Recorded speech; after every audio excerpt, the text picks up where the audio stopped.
स्वागत है छत्तीसगढ़ के भावी अध्यापकों का। आज से आपकी बाल विकास की क्लास स्टार्ट हो गई है, जो आपके छत्तीसगढ़ शिक्षक पात्रता और शिक्षक भर्ती के लिए मोस्ट इंपॉर्टेंट है, क्योंकि बाल विकास से आपके एग्जाम में 30 नंबर के क्वेश्चन पूछे जाते हैं। आज का जो हमारा क्लास रहेगा वो इंट्रोडक्शन ऑफ साइकोलॉजी के ऊपर बेस्ड रहेगा। बाल विकास कहाँ से आया है, इसका कॉन्सेप्ट कहाँ से निकल कर आया है।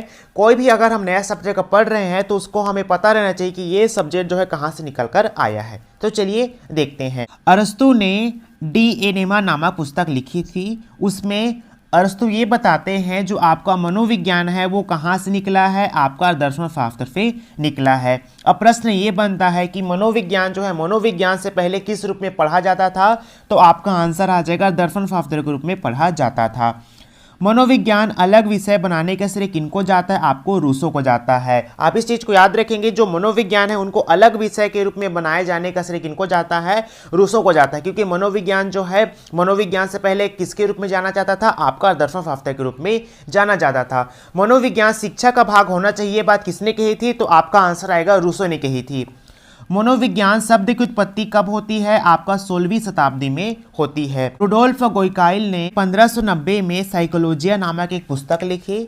इसी पुस्तक में उन्होंने मनोविज्ञान शब्द को सबसे पहले बार प्रयोग किया था। अगर आपसे सामने क्वेश्चन आए कि मनोविज्ञान शब्द का प्रयोग सबसे पहले किसने किया था, तो आपका आंसर आएगा किसने किया था, रुडोल्फ गोइकाइल ने किया था। एबिंगहॉस जो कहते हैं मनोविज्ञान का जो इतिहास है वो बहुत ही छोटा है। कैसे है, क्योंकि मनोविज्ञान का जो अतीत है वो क्या था, आपका दर्शन शास्त्र था। लेकिन जो मनोविज्ञान का जो आपका इतिहास रहने वाला है वो थोड़ा सा लंबा होने वाला है। तो चलिए अब हम आगे बढ़ते हैं। मनोविज्ञान के इतिहास को हम 4 भाग में बांटते हैं। पहला है आपका आत्मा का विज्ञान, फिर आपका मन का विज्ञान, फिर आपका चेतना का विज्ञान, फिर आपका व्यवहार का विज्ञान। सबसे पहले हमारे दिमाग में ये क्वेश्चन आता है कि मनोविज्ञान क्या चीज है। मनोविज्ञान न तो आपका आत्मा विज्ञान है, न ही आपका मन का विज्ञान, न ही आपका चेतना का विज्ञान है। तो मनोविज्ञान जो है किस प्रकार से व्यवहार का विज्ञान बना, यानी कि स्टडी ऑफ बिहेवियर बना। तो चलिए इनके ऊपर एक एक करके हम बात करेंगे। ये एक चार्ट है, इसके द्वारा आप अच्छे से समझिएगा। सबसे पहले आता है आपका आत्मा का विज्ञान। जब साइकोलॉजी इंट्रोड्यूस हुई तो स्टार्टिंग में इसे आत्मा का विज्ञान कहा गया था। इसके समर्थक कौन कौन थे, आपके अरस्तु थे, डेकार्टेस थे, आपको प्लूटो थे। आत्मा का विज्ञान कॉन्सेप्ट लाने वाले कौन थे, तो आपका आंसर आ जाएगा अरस्तु। इन सभी के द्वारा मनोविज्ञान को आत्मा का विज्ञान कहा जाने लगा। लेकिन लोगों ने कहा हम क्यों माने कि आपका जो मनोविज्ञान है वो आत्मा का विज्ञान है, आत्मा को किसी ने नहीं देखा है, आत्मा जो अजर और अमर है। तो इस प्रकार से लोगों ने मनोविज्ञान को आत्मा का विज्ञान कहने से इनकार कर दिया और आपका आत्मा का विज्ञान का कॉन्सेप्ट जो है यहाँ पर फेल हो जाता है। फिर उसके बाद आपका मन का विज्ञान आता है। तो कुछ साइकोलॉजिस्ट आते हैं, वे मनोविज्ञान को मन का विज्ञान कहते हैं। मन का विज्ञान इटली के पंपोलॉजी के द्वारा कहा गया था। फिर लोग कहते हैं हमने आत्मा को नहीं देखा है, ठीक उसी प्रकार से हमने मन को भी नहीं देखा, क्योंकि मन जो है एक जगह स्थिर नहीं रहता, इधर उधर भटकते रहता है। तो हम इसका स्टडी किस प्रकार कैसे कर पाएंगे। तो इस प्रकार से लोगों ने मनोविज्ञान को आपका मन का विज्ञान नहीं कहा गया। तो इस प्रकार ये भी कॉन्सेप्ट आपका फेल हो जाता है। फिर आता है आपका चेतना का विज्ञान। फिर कुछ साइकोलॉजिस्ट आते हैं और कहते हैं कि जो आपका मनोविज्ञान है वो आपका चेतना का विज्ञान है।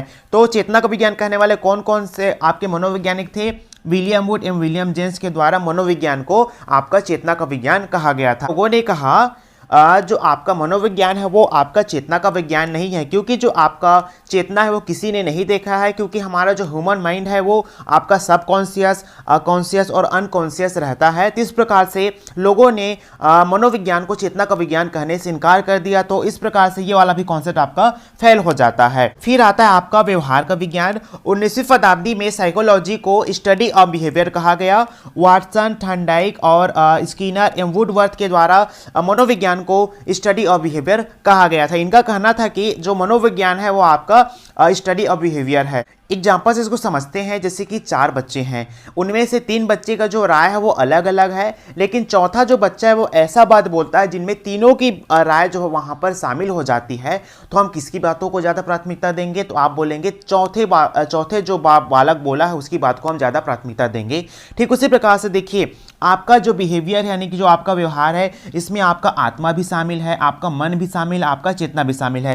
तो इस प्रकार से हम वर्तमान में मनोविज्ञान को व्यवहार का विज्ञान मानते हैं। आपको यह बात भी याद रखना है कि आत्मक विज्ञान किन किन के द्वारा कहा गया था। आत्मक विज्ञान अरस्तु, डेकार्टेस, प्लूटो के द्वारा कहा गया था। मन के विज्ञान आपके पोम्पोनोजी के द्वारा कहा गया। चेतना का विज्ञान आपका विलियम वुड और विलियम जेम्स। ऐसे याद रखेंगे विलियम वुड और विलियम जेम्स के द्वारा इनको चेतना का विज्ञान कहा गया था। व्यवहार का विज्ञान आपके वाटसन, थॉर्नडाइक, स्किनर और वुडवर्थ के द्वारा कहा गया था। तो आपको एग्जाम में ऐसा पूछा जा सकता है कि किनके द्वारा क्या कहा गया था, तो आप इस चीज को अच्छे से याद रखेंगे।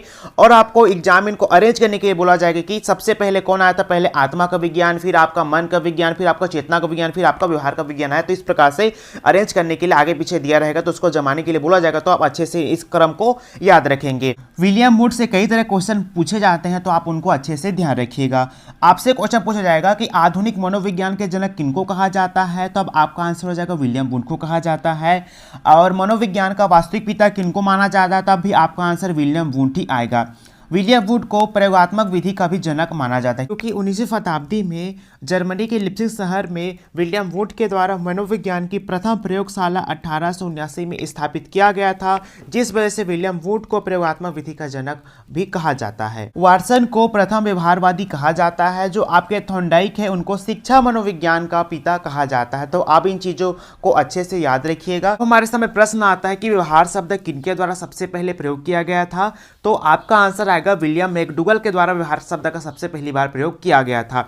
विलियम मैकडूगल की बुक 1908 में आती, जिसका नाम था आउटलाइन ऑफ साइकोलॉजी, जिनमें इन्होंने सबसे पहली बार व्यवहार शब्द का प्रयोग किया था। तो ये सब आपके मनोविज्ञान का इंट्रोडक्शन था। चलिए अब समझते हैं कि शिक्षा मनोविज्ञान क्या है। हमने भी देखा कि मनोविज्ञान क्या होता है, आपका व्यवहार का विज्ञान होता है। अब समझते हैं कि शिक्षा क्या होता है। जो हमारे व्यवहार के अंदर कुछ भी आपके परिवर्तन लाते हैं, चेंजेस लाते हैं, वो आपका शिक्षा कहलाता है। व्यवहार में चेंज हमें किनके लाना है, बच्चों के लाने हैं। जितने भी आपके साइकोलॉजी के चैप्टर है वे सभी बच्चों के विकास को दिखा रहा है। आपको आज की क्लास कैसे लगी हमें कमेंट करके जरूर बताइएगा। आज से आपकी बाल विकास क्लास स्टार्ट हो गई है और ये क्लास जो है आपकी रेगुलर अपलोड होती रहेगी। मिलते हैं नए क्लास में।